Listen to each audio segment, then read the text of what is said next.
We're going to go through a quick timeline. This is still a very, very fresh investigation, so an incident. So many of these facts might change, but they are evolving as we speak. At approximately 1:21 this afternoon, we received a phone call that there was a fire on the backside or east side of Canfield Mountain. Fire assets responded to the scene, and at approximately 2 o'clock, firefighters broadcast that they were being shot at on Canfield Mountain. During that next hour and a half, where we have assets that are responding to the aid of these firefighters, we still have an active fire. We are managing about 17,000 square foot containment area. We are requesting other law enforcement agencies to assist us. We had a great response. We had the Spokane County Sheriff's Office responded in force, the Spokane Police, the Coeur d'Alene Police Department, the FBI, many agencies responded right here in Idaho, Bonner County, Shoshone County, Kellogg. So we had about 300 law enforcement officers that were on scene that were trying to make heads and tails out of what was occurring. And during this time, we exchanged gunfire with the suspect, and we also got information. We received information from the White House, from Kash Patel, the FBI, from Governor Brad Little, and also Raul Labrador, that anything that we needed, that they would absolutely respond. So we had a lot of assets that came into that command post. And then we had a briefing about 6:30, about 18:30 hours at the command post. And in that briefing, we kind of gave an update to the agencies that this is still an active shooter, and that as soon as this individual could be neutralized, that he should be neutralized and the threat should be eliminated as quickly as possible. At approximately 1940 hours, we did have information that let me back up just a second. We had a cell phone activation that was in the same spot since about 3:16. And that it was in the same area, and we honed in on that cell phone, and we saw that there was a male, appeared to be deceased, with a weapon nearby. So we have currently one dead shooter. Based on the preliminary investigation that was being conducted, keep in mind we had a fire that was rapidly, it was approaching the body, so we had to scoop up that body, and we had to transport that body to a different location. But based on the preliminary information, we believe that is the only shooter that was on that mountain at that time. So there is no threat to the community at this time. Based on the trajectory and based on the type of weapons that this individual had that we could recover, we believe only the one shooter. We did lose a Coeur d'Alene firefighter, and we did lose a firefighter from the Kootenai County Fire and Rescue. We have another firefighter that just came out of surgery from the Coeur d'Alene Police Department. I'm sorry, from the Coeur d'Alene Fire Department, right? Is that true? Okay. He just came out of surgery. He is fighting for his life, but he's in stable condition. So we knew that our resources were exhausted, that if this were to prolong into a 24 or 48-hour operation, we would need additional helicopters. We had 2 helicopters that were up, and we had snipers in them. So if they had an opportunity to take a shot, then we wanted them to take that shot. We wanted to neutralize that threat. And Chief, is there anything that you'd like to say, or you want to take questions? Take questions. Okay. Right now, like I said, this information is very, very preliminary, and if you have a questions, just ask who you'd like that question directed to, and we'll try to answer it. I'll the spokesman review. This is just for the fire personnel. Are you able to share anything about these firefighters? If they, just try to, anything about them at all, and their identities, what the fire department is doing right now to assist the rest of their brothers who lost these guys, or is there anything at all you can give us? We are not going to name the firefighters at this time, and there was a procession from Kootenai Health to the Spokane Coroner's Office, but their families will need support. Aiden Brown, Crime 2 News. You mentioned 3 firefighters that have been shot. Was there any other first responders or personnel that were injured during this operation? No. As of right now, those are the only 3 that we have. We believe that everybody is off the mountain, so any civilians that were hiking during that time, we believe it's likely, had they been injured, they would have came forward. So. There was a belief at some point that there could have potentially been a second shooter. I know that you're still early, but you have been able to essentially eliminate that thought process? Yeah, we believe, based on the information that we've been able to collect, that we believe that there was only one shooter. And we based it on the weapons that we found at the scene, the type of injuries that were incurred by that weapon. So as of right now, from a very preliminary determination, we believe that there was only the one shooter. And I know it's early, but do we have any sort of background on this person? No. Any motive? Nope. Black shirt. Aaron from the Range Media. Do we know if the person, you just said we don't have any background, do we know if he's possibly from here, or did he move here and we don't know the identity? We need to wait until a positive identification is made. So Thank you. the gentleman. Did the suspect shoot himself? Do we know that? We don't know at this point in time. So the coroner's office will conduct their investigation, and so as of right now, we don't know. Eliza Billingham, Spokane Public Radio.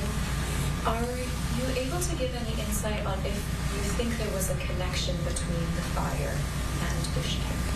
We do believe that the suspect started the fire, and we do believe that it was an ambush, and it was intentional. And we do believe that he started it, and it was totally intentional what he did. In the back there in the tan. Did he make the 911 call? There was a gentleman that made the 911 call. He did not identify himself as the shooter. So as of right now, we don't believe that he's the one that made the 911 call. But, that could change, because many times people don't use their real names and what have you. So. Any description of the suspect? No, not at this time, no. Gentleman in the red hat. Brian Neal, KXLY. Does the fire present any problems with you as you're trying to collect evidence? Oh, absolutely. Yeah, we scooped up that body, and as far as the preservation of the scene, it's not perfect in this particular situation, but it's something that had to be done. So you have to evaluate each particular circumstance, and at this time, we felt like since the fire was approaching, we needed to scoop up that body, and it's contained, so there are law enforcement personnel that are up there, and we will conduct the investigation, continue it tomorrow morning. Crews will be there all night. So yeah, it's compromised, sure, but we had to do what we had to do to preserve the body. So What was the weapon? we're not, like I said, we don't know if there's more weapons up there that he had. There is a belief that he ran and shot. So we don't know what we might be collecting once the fire threat diminishes. The gentleman in the black shirt? Are other federal agencies still involved? Oh, absolutely, yeah. We, on a large operation like this, if we had to fuel helicopters, and there are some helicopters that had some really good technology that were able to pinpoint where that cell phone activity was. So there was our federal partners assisted us in this situation. 100% they did. What location were we dealing with? Did you find the suspect? Not too far from the original call for service. Yeah, not too far. Anybody I haven't called on? All right, gentleman in the black shirt. You said you picked up the cell phone signal around 3:16, I believe? Yes. How long was it between that signal that you got and you were able to recover the body? It's about an hour and a half. Okay. Yeah. So maybe around 5-ish. Right. So you did say there was a gun found, a weapon, correct? Correct. What kind was that? We're not releasing that right now, just because we had to scoop everything up so quickly. We could not preserve the scene like traditionally we would like to. So we believe that there's a likelihood that when we are able to enter the scene again tomorrow without the threat of fire, that we'll find other weapons that were placed. So this was a total ambush. These firefighters did not have a chance. Sheriff Garrett with the Spokesman Review. Can you just describe the terrain and how difficult it was, or maybe how simple it was to access there? When you have an environment where you don't know where the bullets are coming from because of the trees and the shrubbery and what have you, it is daunting for police officers, let alone firefighters who are there just to put out the fire. So it's very, very difficult. Very difficult for drones or helicopters to see any individuals up there. So this was a total ambush, taken by surprise, and it's unfortunate. So. Sheriff, firefighters deal with ambush. I mean, police deal with ambush all the time, but firefighters, are they trained in that type of situation? No, this is something that we don't train for. It's not something we expect. It's not something our firefighters should have to deal with.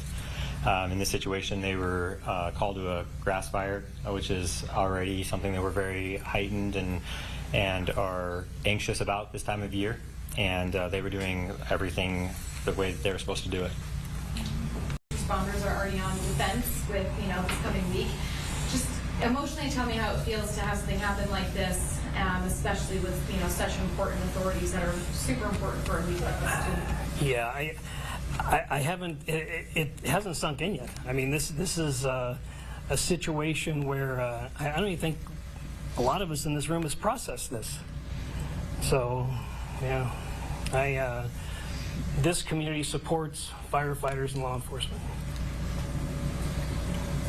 Any structures lost? No, not at this time, no.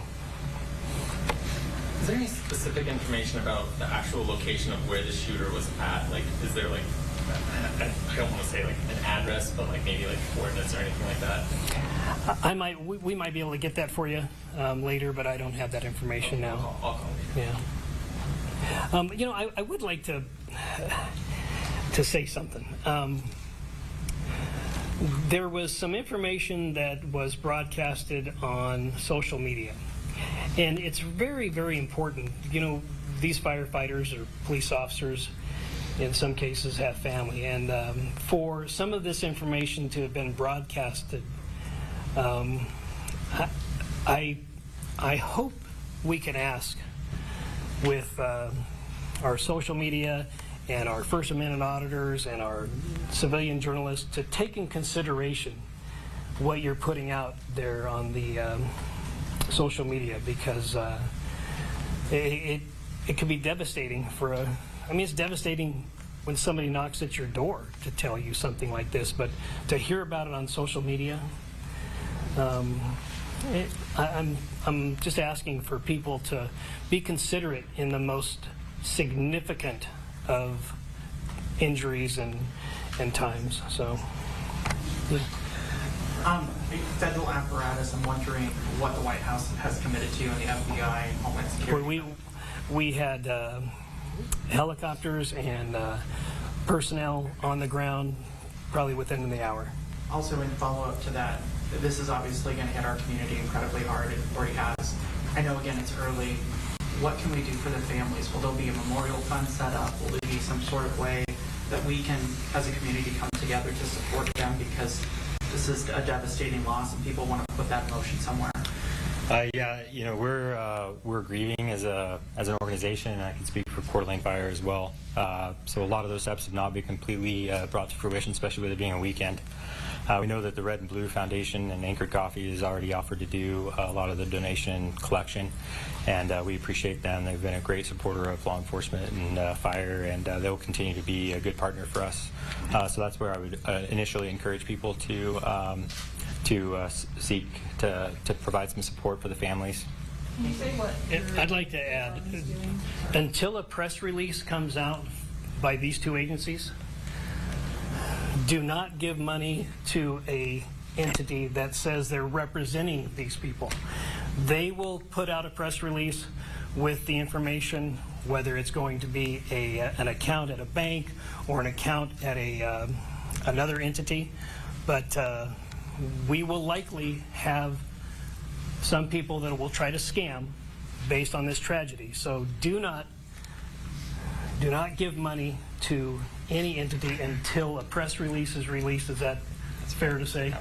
On where exactly to give this money. Can you say, sorry, what you're doing for your firefighters right now? Just because I know this is... I would say it's very early on. They're just processing this right now. So, I mean, they're in shock. So is that a fair statement? Yeah, absolutely. Yeah, I would say let's give it a day or two, and we have mobilized peer support groups from all over the region for our people, and so that is something that we've already put into place. But like Sheriff has said, we don't know exactly all the extent of what we're going to need to do for our people just yet. I did get information that some Black Hawk helicopters were also committed in the event that we needed to go. The Idaho National Guard was prepared to provide a Black Hawk should we need one. So, let's go here. To your knowledge, is there any special significance to either June 29th or to the mountain that has happened? No. Nope. Is there any information you have on when the firefighters were shot at to begin with? Was it when they were actively fighting, or was it? Well, it at approximately 1,400 hours. Okay. Yeah. Is there a potential for this situation to shift policy or add policies to the fire department in any way? I know you guys.